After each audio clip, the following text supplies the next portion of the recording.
March 1945, the Pacific. From 30,000 feet, the island of Iwo Jima looked like a charred footprint pressed into the sea. 8 square miles of black volcanic sand, 1 dead volcano at its southern tip, and 3 airstrips scraped flat by men who were still dying to hold them. When First Lieutenant Jerry Yellen brought his P-51 Mustang down onto that crushed coral runway, the battle was not over. He was 21 years old. He had enlisted on his 18th birthday, 2 months after Pearl Harbor, a steel mill kid from Newark, New Jersey, and now he taxied past wreckage and smoke, while just a few hundred yards away Marines were still fighting in the caves. The 78th Fighter Squadron had arrived to fly. Instead, in those first days they watched men burn the island clear, 1 tunnel at a time. This is the part the story usually skips. Before a single Mustang ever climbed toward Tokyo, the pilots of 7 Fighter Command learned that there was no clean version of this war. They were supposed to be flyers, kings of the high blue, but on Iwo Jima the ground reached up and pulled them down into it. It happened before dawn on the 26th of March. The island had been declared secured. The maps said the fighting was done, and then in the darkness around 300 Japanese soldiers came up out of the earth. They had been living underground for weeks in tunnels carved into the volcanic rock, waiting. They moved through the tents where airmen and ground crews slept, and for 5 hours the war was not fought from a cockpit at 400 miles an hour. It was fought with rifles and knives and fists in the dark on foot. When the sun finally came up, the attackers were dead or captured, so were 44 men of 7 Fighter Command. Nearly 100 more were wounded, pilots, mechanics, boys who had trained for the sky, dying in the sand. That was the first lesson of Iwo Jima, and it set the tone for everything that followed. The island that would make the impossible possible had been bought at a price almost no one back home could imagine. Nearly 7,000 Americans were killed taking those 8 square miles.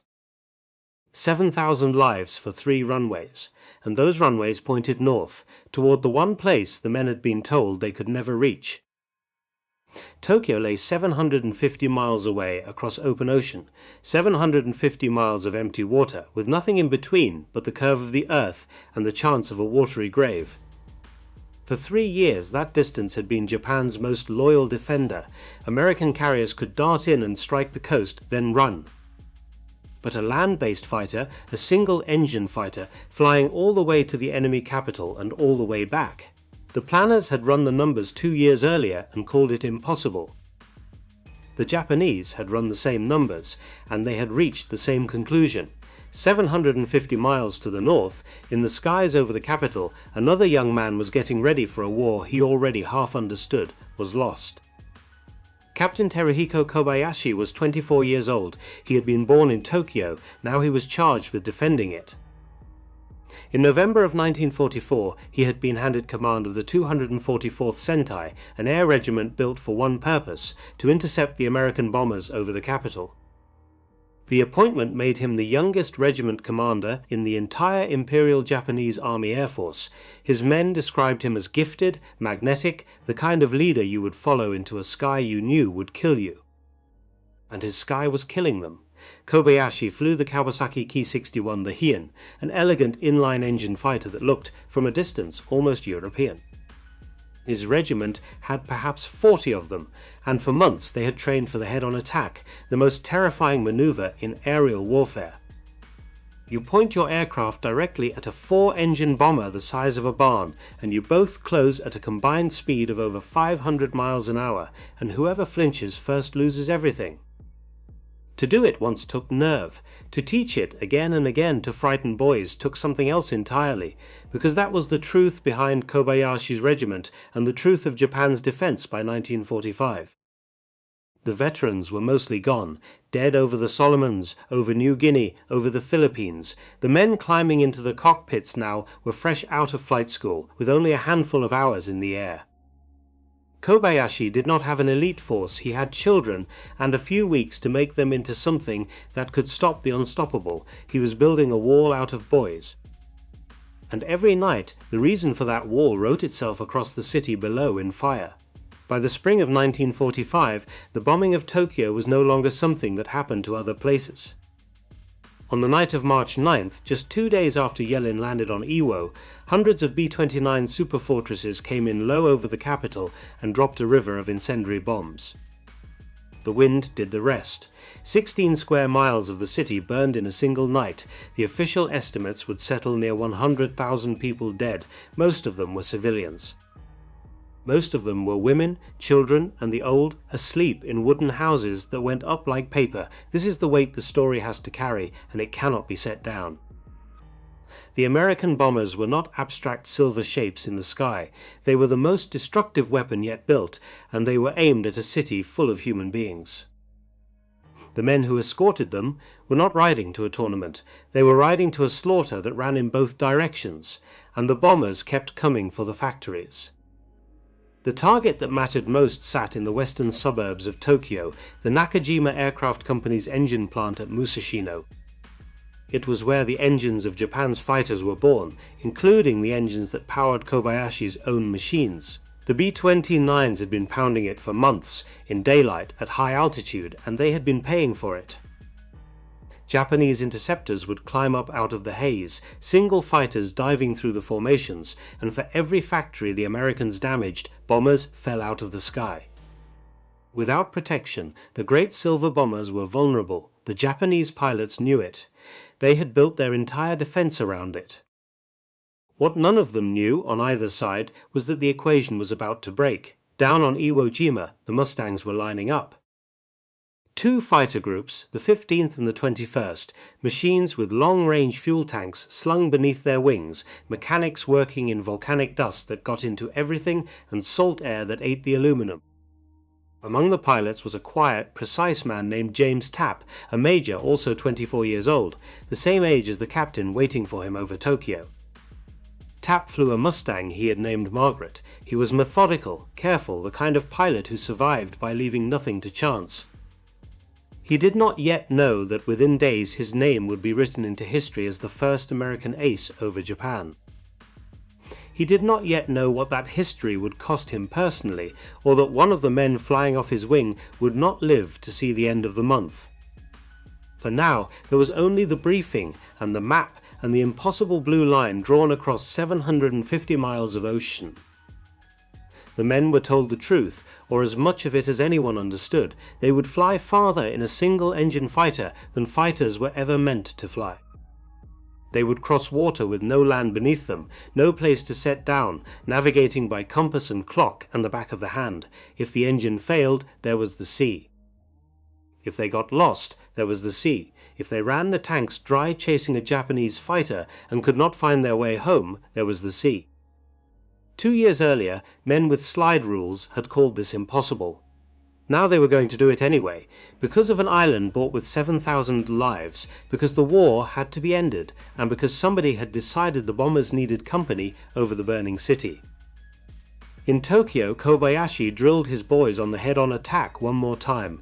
His commanders had assured everyone that no American fighter could reach the capital. The Navy's carrier planes had limited range. The Army's land-based fighters were too far away. The home islands were sacred, and distance was their shield.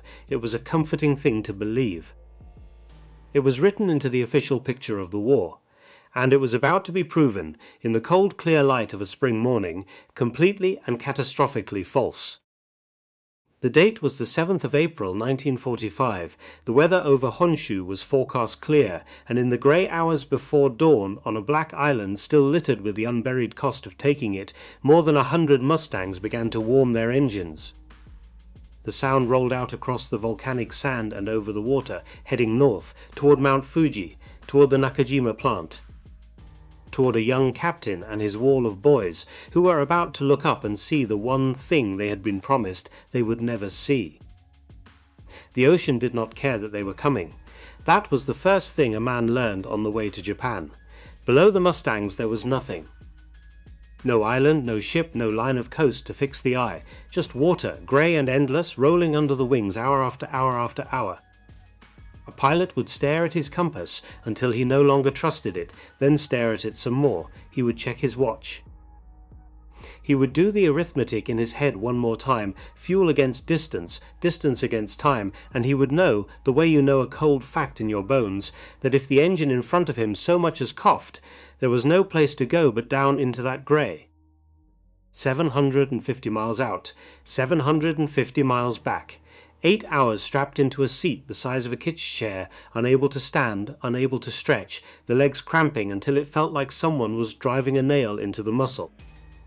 One of them, a young lieutenant named Joe Fay, said it plainly years later, "You're aching all over, you're exhausted, you're hungry, you've got a cramp in your leg." And then the part that stays with you. After they landed, he said his crew chief had to reach in and pull him out of the airplane because his own body would no longer answer him. Major James Tapp flew these missions with a kind of cold clarity. He was 24, he had named his Mustang for a woman back home. And when he was an old man, long after the war, someone asked him what the hardest part was, the dogfights or the distance. He did not hesitate. "The fighting made your blood run," he said, "but getting from one point to the other over all that water, that was the hardest part of all."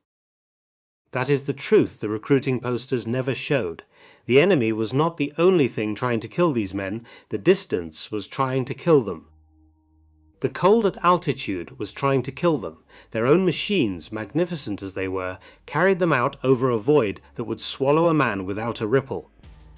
And still, on the morning of the 7th of April 1945, they kept the throttle steady and pointed their noses north. Then, after all those hours of nothing, the world returned.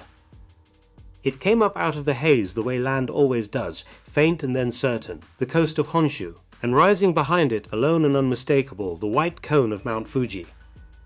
The commander of the 78th Squadron, a major named Van Hay, remembered it simply.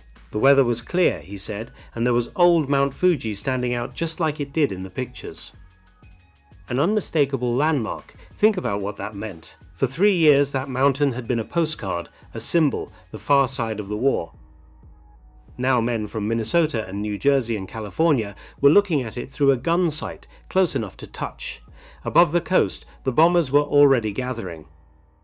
More than 100 B-29 superfortresses, the largest aircraft of the war, wheeling into formation in a great slow circle in the morning light. A captain named Art Bridge watched them come together as the Mustangs arrived, and he called it what it was, a real spectacle. The big bombers finishing their assembly in a grand circle as the fighters slid into place beside them. For the first time, the bombers were not alone. The Mustang pilots reached down and released their drop tanks. The empty aluminum cylinders tumbled away toward the rice fields below, glinting as they fell, the last weight of the long crossing let go. Now the fighters were lean and ready. Now they were over the Empire, and 750 miles from where they had started, the men they had come to fight looked up and could not believe their eyes. The Japanese pilots had been scrambled to meet bombers. That was the war they knew. Big, slow, vulnerable bombers that they could climb to and dive through. What they saw instead, swarming around those bombers, were single-engine fighters, American fighters, lean and fast and unmistakable, dozens of them, flying over the capital as if they had every right to be there. It was not possible. They had been told it was not possible. Their own commanders had assured them with the full weight of authority that no American fighter could cross that ocean and arrive over Tokyo with fuel left to fight. The distance was the shield. The distance had always been the shield. The shield was gone. Captain Teruhiko Kobayashi's young men were among those climbing to meet them. The boys he had drilled, week after week, in the terrible discipline of the head-on attack. And here is where the story turns, and where it refuses to flatter anyone. Because what happened next was not a fair fight, and it was not, despite what the legend would later claim, a simple matter of one nation's pilots being braver or finer than another's. The Japanese came at the formation, but they came in ones and twos, ragged, uncoordinated. A flight leader would commit to an attack and his wingmen would not follow. They broke off too early or pressed in too late. To the Americans, watching them, it looked like hesitation. It looked like inexperience. It was inexperience. It was the wreckage of an entire system. By the spring of 1945, Japan's veteran pilots were almost all dead, lost over 3 years of brutal Pacific fighting. The men in those cockpits over Tokyo had often been given 50 hours of flight training before being sent up to die. 50 hours. The Americans diving through them had 400, 500, 600 hours, plus gunnery practice, plus combat tactics refined by men who had survived. Japan was so short of aviation fuel that it could no longer afford to let trainees fly. They were learning to fight in the same minutes they were learning to die. So the lopsided slaughter that followed was not proof of superiority, it was proof of collapse. It was a nation that had run out of fuel, run out of veterans, run out of uptime, sending its children up against a machine of overwhelming abundance, and the arithmetic was as merciless as the ocean. James Tapp shot down 4 Japanese aircraft that morning, 4 in a single mission, the start of the run that would make him the first American ace over Japan. The Mustang pilots would claim around 21 enemy planes destroyed. 2 Mustangs did not come home, 2 against 21. That was the shape of it. And it would only grow more lopsided as the weeks went on, not because the Americans grew braver, but because the boys they faced grew younger and more poorly trained with every passing day. It is easy, looking back, to call this a triumph. The men who lived it were more careful with the word, because beneath them as they fought, the city was already a wound. A month earlier, on the night of the 9th of March, the bombers these Mustangs now protected had come in low over Tokyo and turned 16 square miles of it to ash. The fire that night killed something near 100,000 people. Most of them were not soldiers. They were families in wooden houses, the old and the very young, asleep when the sky filled with flame. This is not a footnote. This is the ground over which the dogfights were flown. The Mustangs were there to make the bombing more accurate, more relentless, by day as well as by night. Their presence meant that great factories like the Nakajima engine plant could be struck again and again in daylight, with the bombers no longer falling so easily to the defenders. Air superiority over Tokyo was not a trophy. It was the key that unlocked a campaign of destruction, the likes of which the world had never seen. The men flying the Mustangs were, by and large, decent men. They were sons and brothers, 20 and 22 and 24 years old, doing what their country asked of them at the end of the most terrible war in human history. And they were instruments of something vast and pitiless. Both things were true at once. That is what war does. It puts good men inside a machine that does not care about goodness. And sometimes the machine turned on its own. 5 days after that first mission, on the 12th of April, James Tapp went back to Tokyo, back to the Nakajima factory. And in the swirl of combat he spotted a Japanese fighter below him, a Ki-61, the same kind of aircraft Kobayashi flew. Tapp dove on it and opened fire with his 6 machine guns, and the enemy fighter went down. But as Tapp fired, the spent shell casings spat out from beneath his wings, the way they always did, a glittering stream of brass tumbling back into the slipstream. His wingman was behind him, a young lieutenant named Fred White. The brass casings from Tapp's guns were sucked into the air scoop beneath White's Mustang. They struck the radiator. They tore it open, and the engine of White's airplane, starved and overheating, began to die. There was no enemy on his tail. There was no burst of cannon fire. There was only the cruel physics of it, the discarded brass of his own flight leader's victory, drawn into the one vulnerable place on his machine. White's engine failed over enemy territory, and he did the only thing left to do. He bailed out. His parachute did not open. He fell to his death over Japan, killed not by the enemy he had crossed an ocean to fight, but by an accident so freakish, so intimate, that it could break a man's heart to think about. Fred White did not die a glorious death in a duel. He died because of a few ounces of spent brass and a parachute that chose that morning not to work. That is the part the legend leaves out. The ace got his victory, and the boy on his wing went into the sea of trees below, and the war recorded it, and the missions continued the next day, and the day after that. Because they always continued. That was the iron rule of it. Through April and May the Mustangs returned, again and again, over Tokyo, over the factories, over the burning cities. The men got better at the long crossing. They learned to trust the rescue submarines stationed along the route, the lifeguard boats that waited in the grey water to pluck a downed flyer from the swells.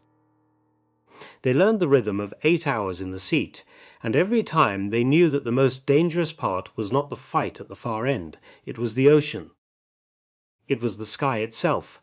And then came the 1st of June 1945. The men would call it Black Friday, and they would say the name with a particular weight, because on that day the thing they feared most came true, and the enemy had nothing to do with it. Around 150 Mustangs took off from Iwo Jima bound for Osaka, climbing out over the water as they had so many times before. Ahead of them, unforecast, unexpected, lay a wall of weather, a towering front of cloud reaching from the surface of the sea up to 40,000 feet, full of violent turbulence and blinding white nothing. They flew into it, and in that white blindness men lost the horizon. Their instruments tumbled, their compasses spun. They could not see the airplane next to them until it was on top of them. Some collided in the murk, meeting in an instant they never saw coming. Others became hopelessly lost, turning and turning in the murk until the fuel ran out and the engine went quiet and there was only the long fall toward the water.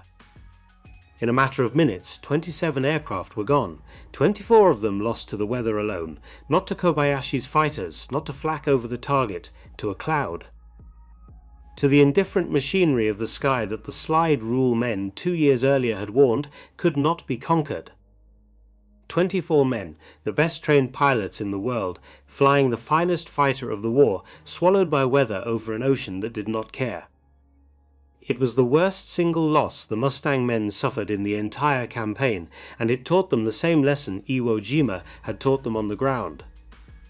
The superiority of their machines and their training did not make them safe, it only carried them farther out over the void before the void took its due. And on the far side of that void, in the skies over a dying capital, Kobayashi's regiment was being ground down to nothing. This was the strange and bitter shape of the wars last summer. The Americans had won the air over Japan. There was no longer any real question about it. But winning had a hollow center to it that grew harder to ignore. By July, fuel was so scarce that Japanese fighters were left sitting on the ground, their tanks drained to feed the kamikaze aircraft being hoarded for the invasion everyone believed was coming. The pilots who did rise were so green, so briefly trained, that they were less an air force than a procession of teenagers. The 244th Sentai, the famous defenders of Tokyo, the regiment Kobayashi had forged, was bled white. Its young men died and were replaced by younger men who died in their turn. Kobayashi himself flew on, the charismatic captain who had taught them all the terrible art of facing a bomber head-on, watching the boys he had trained vanish one after another from the formation.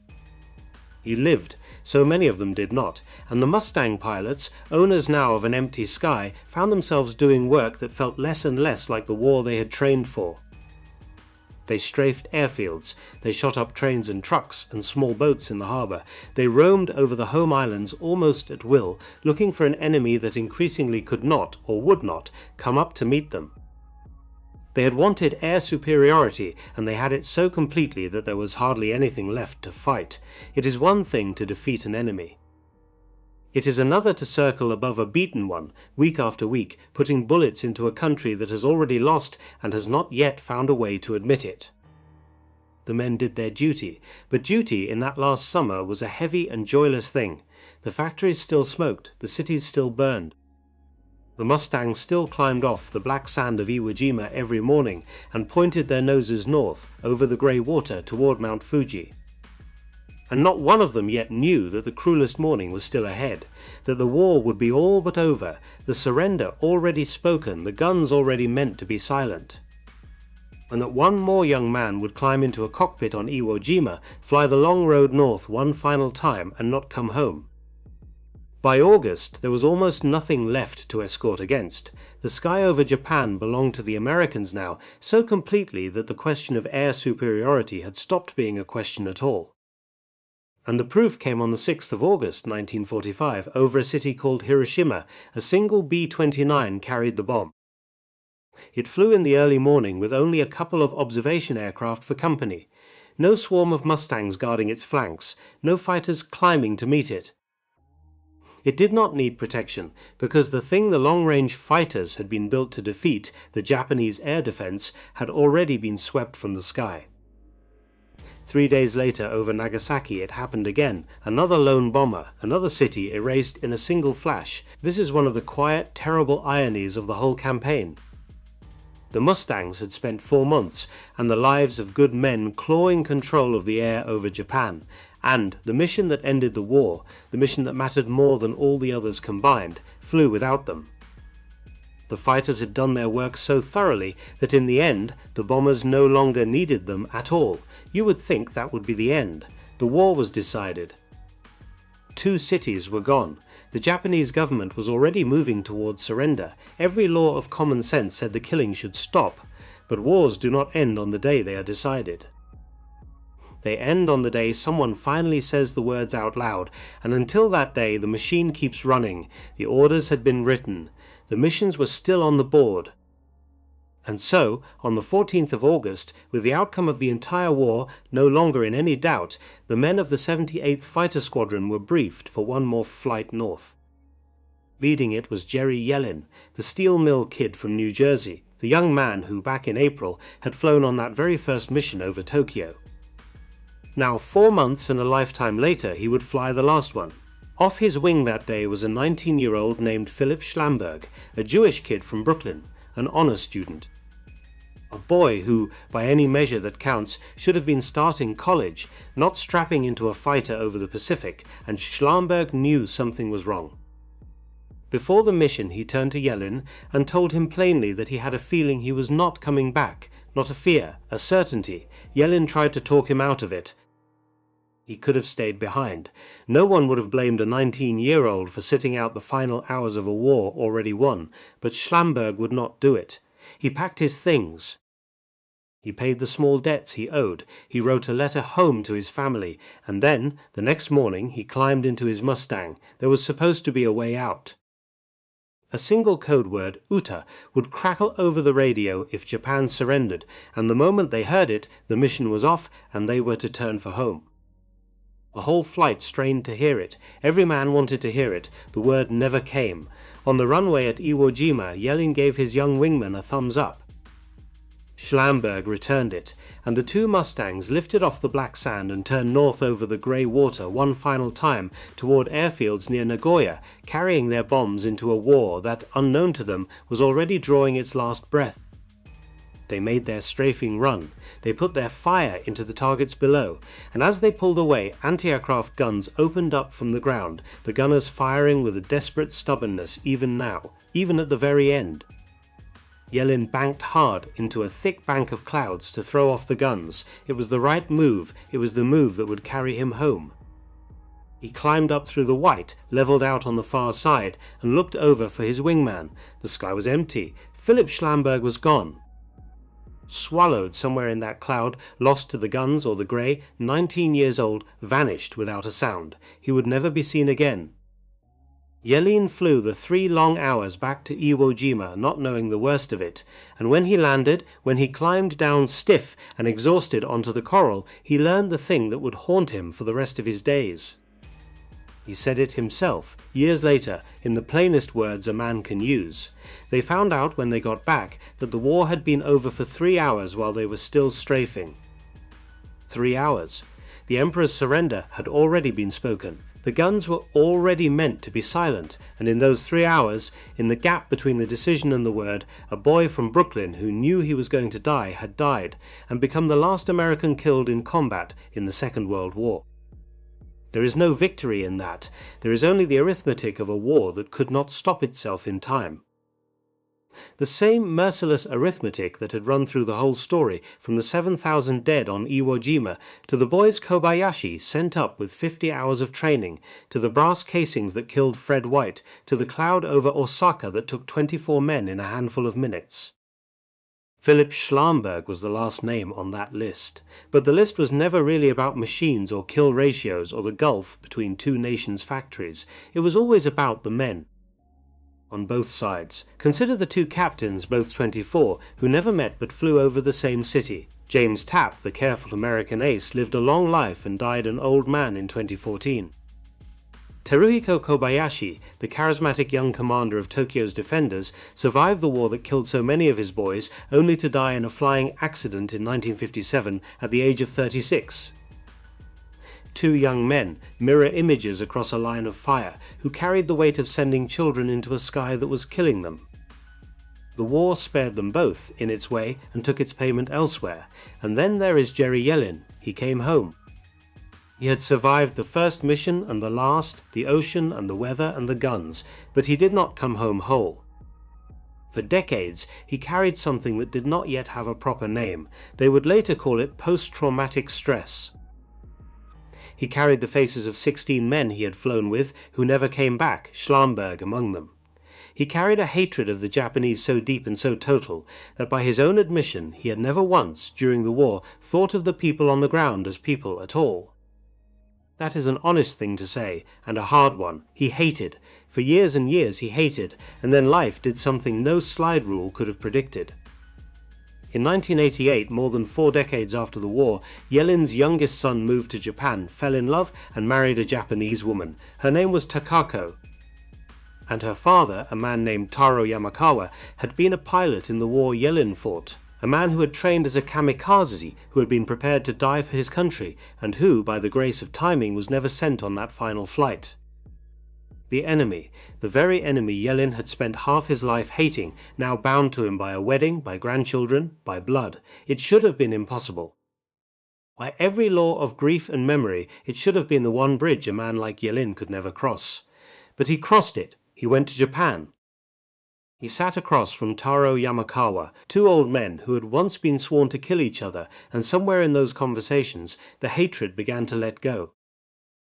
Yellin said it as simply as he ever said anything. We became brothers, he and I. He said he went from thinking a whole people were his enemy to finding his best friend. He came to have 3 grandchildren who were part Japanese, and he wanted the world to know that their grandfathers, on both sides, had served their countries with honor. That is the real ending of this story, not the Mustang over Mount Fuji, not the lopsided kill ratios or the smoking factories or the proof that distance was no longer a shield. Those things were real, and they decided a war, but they are not what the story is finally about. It is about the cost, 7,000 on a black island. 100,000 in a single night of fire, Fred White and his parachute, 24 men in a cloud, Kobayashi's nameless boys. A 19-year-old who knew and went anyway and died 3 hours too late, and it is about the one thing that came after all of it, the thing no machine could manufacture and no factory could produce. 2 old enemies sitting together at the end of their lives, deciding they were brothers. The shock those Japanese pilots felt, looking up to see American fighters over Tokyo, was real. It was the shock of a world that had changed forever beneath their wings. But the deeper shock, the one that took 50 years to arrive, belonged to an old man in America who finally understood that the people he had been taught to hate had been, the whole time, exactly like him. Frightened, brave, loyal, human, and gone too soon, so many of them, into that wide and indifferent grave.